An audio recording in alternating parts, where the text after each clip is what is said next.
October 31st, 2010. Me and my friends had finished getting our degrees at university, and we decided we wanted to do something fun for Halloween this year. We remembered that our old primary school that we used to go to was now abandoned, so we decided to go there late at night on Halloween. However, my friends were scared about going to the place, because they had heard stories that a group of kids went there and saw some very questionable things. However, I told my friends just to be quiet, and it was a load of nonsense that they'd been hearing. It would be great fun to go there and just have a laugh. I couldn't have been more wrong. We were all living together at the time, and the school was only around half a mile from our house. We decided to leave around 8 PM that night. Once we arrived at the school, we could tell that it had been abandoned for a very long time. The windows were boarded up, broken glass everywhere, and there was moss all over the building. At this point, my friends were beginning to feel a bit scared again. However, I reassured them that it would be fine and it was just a building. We approached the large wooden door and pushed it, but it would not open. We looked to see if there was any locks on it, and there was.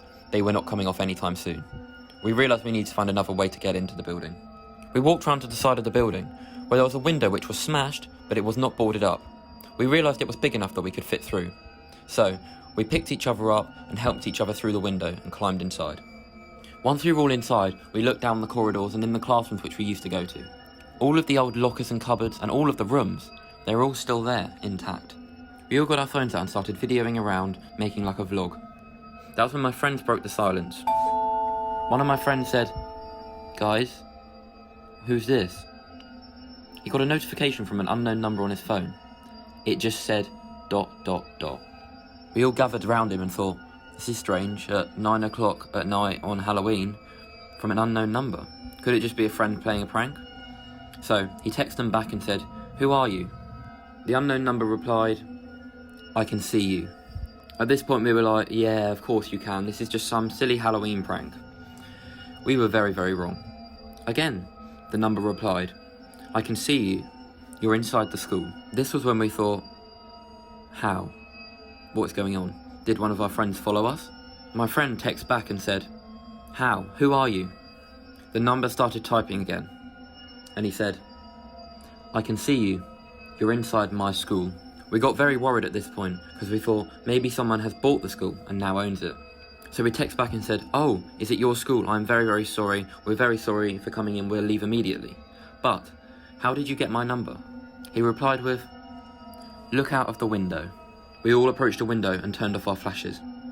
Outside was a man standing there, a tall man, with a black trench coat and a black hat on. He waved at us. We got another text from the unknown number saying, "Are you shy?" This was when me and my friends realised something really bad was going on. We shouted out the window at the man, "What do you want? Who are you?" He did not say anything, but he slowly started walking towards the window where me and my friends were. We ducked and hid as quick as we could. For a few seconds, we lay there. Eventually I thought, I need to look. I got up and looked out of the window to see if I could see him. But he was gone, nowhere to be seen. We were all very confused. How could he just vanish like that? But the main focus on our minds was, get out of here. So, we helped each other out of the window and ran towards the road. When we got to the main road, we could see the school buses, the old ones that we used to go on, laying there abandoned. This was when I could have sworn I saw one of the lights come on the buses for a brief moment. I said to my friends, "Guys, did you see that?" They said, "Yes, I did." We all decided we need to go now. I took one last look behind me. The man was standing there, next to the building again, right where he was before. He lifted his hand and waved at us. I said to my friends, "Keep running," and we just ran and ran and ran all the way till we arrived back home. When we got back home, we tried to track the number and where it had come from. But everywhere we looked and asked, it said unknown, and you could not trace it because it was not a real number. To this day, I still have no idea how that man got our number, or if he was even real. Was he some kind of twisted psycho who wanted to kill us all? I guess I will never know. But the one thing I know for sure is, I will never be returning to that building again.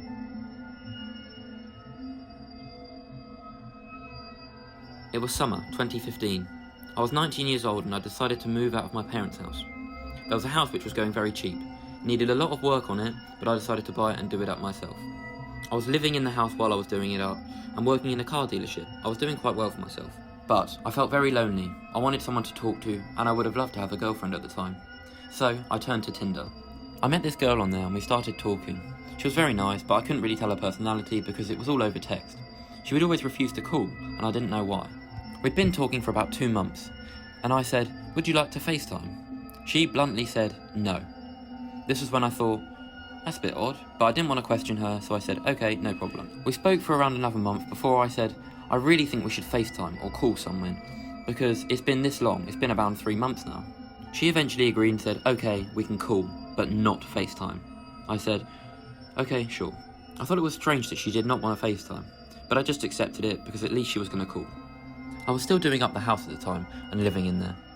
There was a very dark, long corridor with a window at the end, and it always really creeped me out. So the day came, and me and this girl, we called. We had a nice chat, but I could tell something was off. She seemed very worried, very agitated. She didn't want to talk freely. I said to her, are you okay? And she said, yeah, I'm fine. I was getting very worried about this now because I could tell she was not okay, but she didn't want to tell me why. Anyway, we hung up the phone and we carried on texting. But I knew something was up, and I said, I think we should FaceTime someone, because I wanted to see her and make sure she was okay physically, because going through my mind was she could be being abused or something like that. Well, I said to her, I think we should FaceTime, and she said no, bluntly again. And I carried on saying, come on please, I was getting very worried now and agitated, come on, please let me FaceTime you. She carried on saying, no, go away. This worried me because she had never said anything like this in the past. After a while, I became even more worried. I knew something was going on, so I decided to FaceTime her myself. I carried on spamming the FaceTime button, but there was no answer. Eventually, I turned my caller ID off and thought, maybe they won't notice who it is. She answered. I was shocked what I saw. She did not answer the phone. Oh no, it was a man. An old man. He looked terrifying. He did not look like a nice person. He said, who's this? I said, I'm the one that's talking to the girl. Is she your daughter? He stared me straight in the eyes, like he was staring straight through my soul. And then, he just hung up the phone. I was terrified now. That was not her father. Something very strange was going on here. We stopped talking for a few days, but I really needed to know who this man was. So, that night I went to sleep and just thought about what I could do. I thought about possibly calling the police, but what could they do? I have no proof about this man. I went to sleep that night, but got awoken by a huge bang. I walked along my creepy corridor to the window and looked out of it. Outside was a man, standing on the end of the driveway, looking up at the window. I went on my Snapchat, and I realised I'd made a big mistake. I left my Snap Maps on. I hid for a few minutes from the man. Eventually I heard the car start, and he drove away. But then I got a text from the girl I was talking to. I thought, that's a bit strange, we haven't spoken for a while. Could that have been her? The message simply read, help. My immediate reaction was, what's going on? Is this the man I'm talking to? Who am I actually talking to? But then, she called me. I answered the phone and said, hello? What's going on? She said, help, help, help, I'm being abused. The man is keeping me captive. He knows you know, so he went on Snap Maps and came to your house. You need to stay away from him. He's going to come to you. He left his phone here. I knew I was talking to her now, but I was worried and I was confused. Like, what did she actually mean by that? So I replied by saying, what do you mean you're being held? She then told me that he was a child predator and he was using her to lure in other children and other men. She seemed absolutely terrified at what was going on, but she had the phone now and she was safe for the moment. I knew I had to do something, so I quickly called 999 and told them everything that was happening. I told them where the girl was because she had her Snap Map location on. The police eventually went to her house, arrived, and arrested the man. I never spoke to that girl again, but one thing I do know for sure, I won't be going on Tinder anytime soon. It was the summer holidays. We'd just finished college. We wanted to do something fun, so we all went down the beach. My friends decided to take some drugs for everybody to try. We all tried it, and it was okay. But eventually, it turned into a massive problem. After this day, I became heavily addicted to them, and I needed to buy it from different places. So, I had to go on the dark web to try and buy some. There was a guy on there. He seemed legit. He said, I'll meet you at the beach. I will give you whatever you need there for a good price. I said, okay, I'll be there later. So, later on that day, in the evening, I walked down to the beach to try and find him. I couldn't see him anywhere, so I texted him and said, where are you? Are you here? I'm waiting by the beach. He replied by saying, I can see you. I said to him back, where? I can't see you anywhere. There's no one on the beach. There's a couple of people in the park, but only kids. But then he said, no, through your phone screen. I said, what do you mean you can see me through my phone screen? He ignored the message. I said, hello, is anyone there? I'm waiting on the beach for you. Where are you? He ignored the message again. I paced along the beach for a couple of minutes, waiting for him to reply, thinking, what am I doing? What is he doing? Where is he? Eventually, I got a notification on my phone. It was a picture message. The picture was of my house. He was clearly standing right in the front garden, staring straight at my house.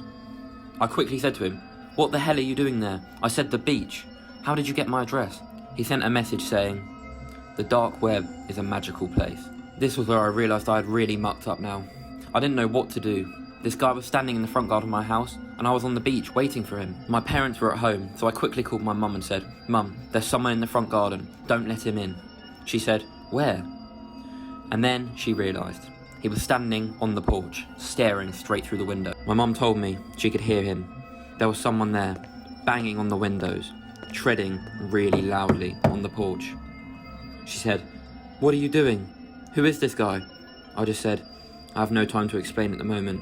Just do not let him in the house. I'm coming. It was dark now. I got in my car and drove home as quickly as I possibly could.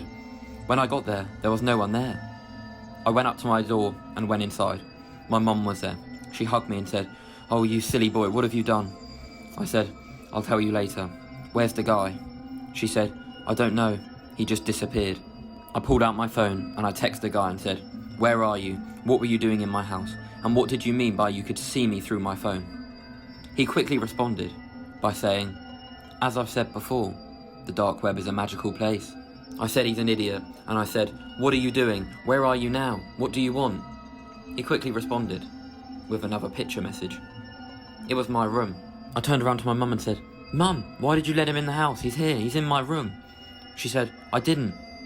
But the windows were open. I grabbed a knife and ran upstairs to my room. I looked all around for him, but I couldn't find him anywhere.